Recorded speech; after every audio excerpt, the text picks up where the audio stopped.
आप देख रहे हैं इंडिया न्यूज। सबसे पहले देश आपके साथ मैं रचना बंसल। ईरान और इजरायल के बीच में जो युद्ध की स्थिति है वो और ज्यादा भीषण तरीके से आगे बढ़ रही है। ये इसलिए मैं कह रही हूँ क्योंकि इजरायल ने बीती रात ईरान में एक के बाद एक कई धमाके, कई बड़े हमले कर दिए हैं। हमले को लेकर इजरायल का बड़ा बयान भी सामने आया है। मिसाइल बनाने वाली यूनिट पर हमला किया। यूनिट की मिसाइलों से इजरायल पर अटैक की जानकारी है। जिस तरीके से अभी तक का अपडेट है, ईरान में अलग अलग 10 ऐसे हिस्से हैं जहां पर बड़े धमाकों की गूंज सुनाई दी है। और सवाल अब ये उठने लगा है कि अगर ईरान इजरायल में ये टकराव यूं ही बना रहा तो क्या ये तीसरे विश्व युद्ध की आहट के तौर पर देखा जाना चाहिए। यूनिट की मिसाइलों पर ये जो अटैक किया गया है उसको लेकर रिएक्शंस भी सामने आ रहे हैं। आईडीएफ चीफ का ये दावा है कि हिसाब चुकता ऐसे किया जाएगा। हालांकि ये कहीं से कहीं तक नहीं कहा गया कि हिसाब चुकता है तो युद्ध खत्म हो जाएगा, ऐसा नहीं है। हमास चीफ मारा गया, हिजबुल्लाह चीफ मारा गया, लेकिन बावजूद उसके ये युद्ध अभी भी चल रहा है। और आईडीएफ की तरफ से ये भी कहा गया कि ईरान की तरफ से जो अटैक हुए और प्रॉक्सी देशों का इस्तेमाल करते हुए 7 अक्टूबर से लेकर अब तक इजरायल को जो नुकसान पहुंचाया गया उसका बदला अब ऐसे लिया जाएगा और लिया जा भी रहा है। बड़ी खबर, इजरायल ने ईरान पर किया है बीती रात बड़ा अटैक। हमले को लेकर बड़ा बयान भी सामने आया। मिसाइल बनाने वाली यूनिट पर यह हमला किया गया। यूनिट की मिसाइलों से यह अटैक हुआ।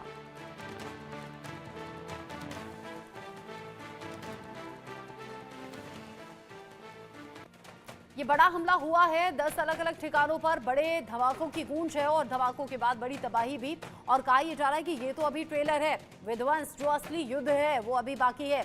नेतन्याहू ने सीधे तौर पर हुंकार यहां पर भर दी है और कहना यह है कि आज का हमला नुकसान पहुंचाने के लिए नहीं है बल्कि ये बताने के लिए है कि क्या नुकसान आगे हो सकता है।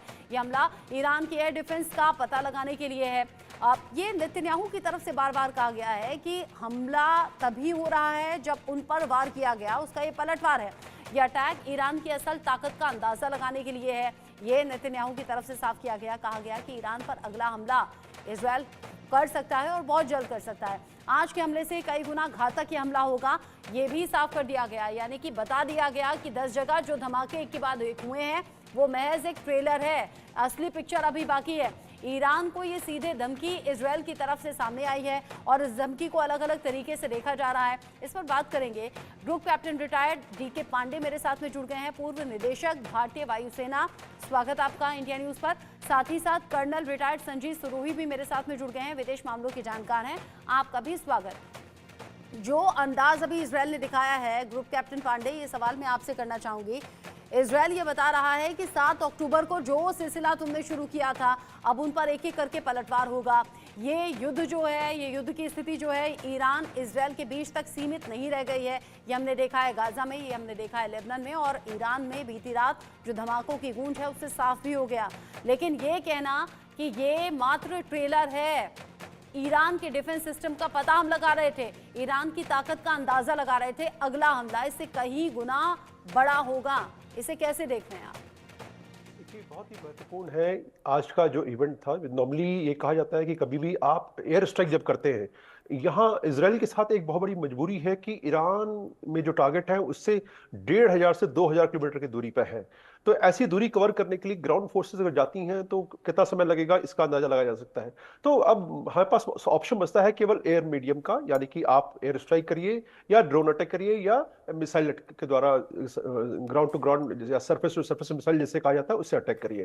तो अब इसके मद्देनजर ये जरूरी था कि जो वहाँ के एयर डिफेंस सिस्टम्स हैं उनका क्या स्टैंडर्ड है क्या नहीं है वो जानना बहुत जरूरी था, असेस करना, जिसे कहा जाता है कि assessment of the ground based air defence system. क्योंकि जब ये स्ट्राइक की जाएगी, और बड़ा खुले में कहा गया कि किसी भी न्यूक्लियर और ऑयल रिफाइनरी टारगेट्स को टच नहीं किया जा रहा है। तो ये बड़ा क्लियर मैसेज था कि भाई हम आपको इसलिए नहीं आ रहे हैं कि आपको हम कोई बहुत बड़ा डैमेज देना चाहते हैं, लेकिन मैसेजिंग बड़ा क्लियर है। ये मैसेजिंग ईरान के साथ साथ लोकल जो पॉपुलेशन है इसराइल की उनके लिए भी था कि भाई हम बदला ले रहे हैं, क्योंकि बहुत ज्यादा प्रेशर इसराइल पर जो है माउंट होता जा रहा था, क्योंकि देखिए 1 अक्टूबर को जो है 180 प्रोजेक्टाइल भेजे ईरान ने, और आज जो है 26 है, तो लगभग 25 दिन के बाद हमला हुआ। तो ये एक काफी लंबा समय इजराइल की नीतियों के हिसाब से है, लेकिन इसका मुख्य कारण इजराइल नहीं बल्कि अमेरिका में होने वाले राष्ट्रपति चुनाव हैं जो 5 नवंबर को हैं।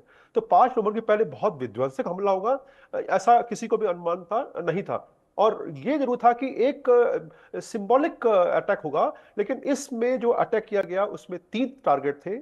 मिसाइल और ड्रोन बनाने वाली जो प्रोडक्शन लाइंस है, जो फैक्ट्रीज हैं, उनको टारगेट किया गया। दूसरा था एयर डिफेंस सिस्टम, जो ग्राउंड बेस्ड सिस्टम है, उनको टारगेट किया गया।